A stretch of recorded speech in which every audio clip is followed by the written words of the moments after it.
Hi friends, welcome to subscribe my YouTube channel. Thanks for watching. Subscribe to channel bell button.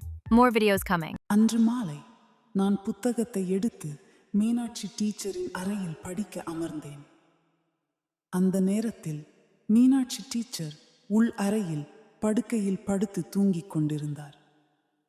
அவளுடைய jacket முழுவதுமாக திறந்திருந்தது. அவளுடைய சேலை கீழே விழுந்து கொண்டிருந்தது. என் கண்கள் இருளுக்கு ஏற்றவாறு பழகும்போது அவளுடைய வெண்மையான பருத்த மார்பகங்கள் பிரகாசித்து கண் சிமிட்டுவது போல் தோன்றியது. நான் ஆசையுடன் அவளை பார்த்து கொண்டிருந்தேன். என் உடல் முழுவதும் காமத்தால் நிரம்பியிருந்தது.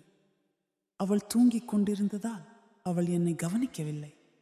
நான் மெதுவாக உள் அறைக்கு நடந்து சென்று அவள் அருகில் நின்றேன். அவளுடைய மார்பகங்களின் கவர்ச்சியான வளைவுகள் என்னை மயக்கின. என்னை கட்டுப்படுத்த முடியாமல் மெதுவாக என் கையை நீட்டி அவள் மார்பகத்தை தொட்டேன். அது பஞ்சு போல மென்மையாக இருந்தது. நான் அதை மெதுவாக அழுத்தி ஆர்வத்துடன் தடவினேன். அவள் திடுக்கிட்டு எழுந்தாள். தூக்கத்தில் நான், ஏய், என்ன செய்கிறாய் என்று கத்தினேன்.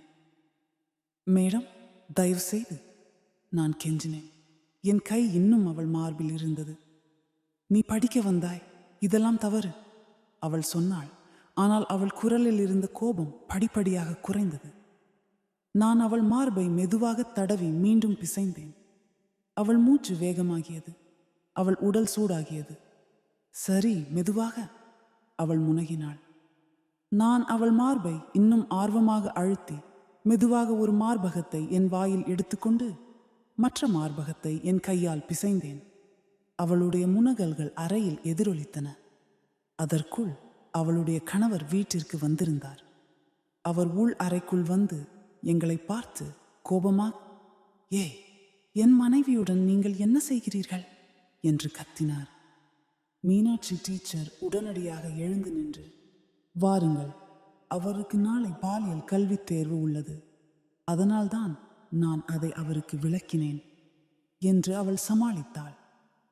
அவளுடைய கணவர் சற்று அமைதியடைந்து, சரி, நீங்கள் அவரை நன்றாக புரிந்து கொள்ள விரும்பினால். மீனாட்சி டீச்சர் அவருடன் சேர்ந்து கொண்டார். இருவரும் நெருக்கமான உடலுறவில் ஈடுபடத் தொடங்கினர்.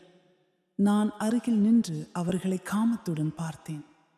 அவர் அவளுடைய மார்பகங்களை தொடுவதையும் அவற்றின் காமத் தொடுதலையும் பார்த்தபோது என் முழு உடலும் காமத்தின் எழுச்சியை உணர்ந்தது.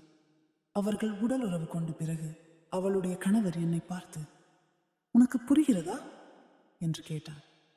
நான் தலையசைத்து, ஆமாம் ஐயா என்றேன். அவர் சென்ற பிறகு மீனாட்சி டீச்சர் என்னை பார்த்து புன்னகைத்து, உனக்கும் இதெல்லாம் புரிகிறது, ஆனால் இதுதான் நம் ரகசியம் என்றார். அதன் பிறகு மீனாட்சி டீச்சர் தனியாக இருக்கும் போதெல்லாம் எனக்கு ஃபோன் செய்வார்.